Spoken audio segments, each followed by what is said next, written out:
السلام عليكم ورحمة الله وبركاته walaalkayga Soomaaliyeedo hadii uu muuqaalkan ku soo gaaro fadlan gaarsi qof qaraabada ehelka dariska isleedahay qaad ku cuna laga yaabay xanuunka Ilaahay haya inuu ka faa'iido walaal la soo dhawow hadii aad qaad ku cuntid walaal aan Kenya criticize garayno aan madaxweynaha dhaha madaxweynuhu jooji aan dawladda dhahna wardada sida ka daaya laakiin go'aanka inaad caawa qaad cuntid in kala adiga iskala soo muuqdo cid kugu qasbaysa ma jirto hadii aad adigu iska daysidna oo dadka la saas go'aan qaataan cidna qaad noo keenin mayso waxaan ku sheegayaa good news baan ku hayaa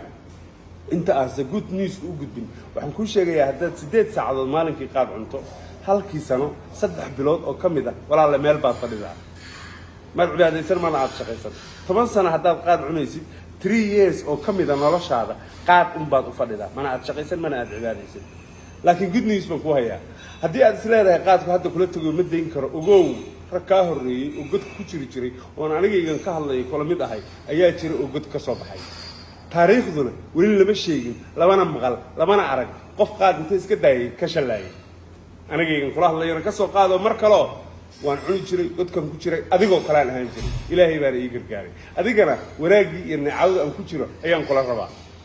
walaalle choice-ka adiga iska leh laakiin dhabaha aad haysid meesha uu ku dhamaanayo waa la yaqaanaa ba iyo hoog iyo kala aan baa la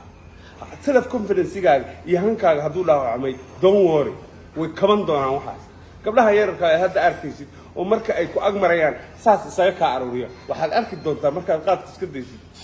walaal numberkaaga ma isiin kartaa iyagoo kule marka saadaashu waa guul waxa kaliya oo laga rabaa qaad talaabada today maanta bilow go'aan ka qaado ilaahay tala saaro annaguna oo ku soo ducaynayna ilaahay ha kula jiro salaamu calaykum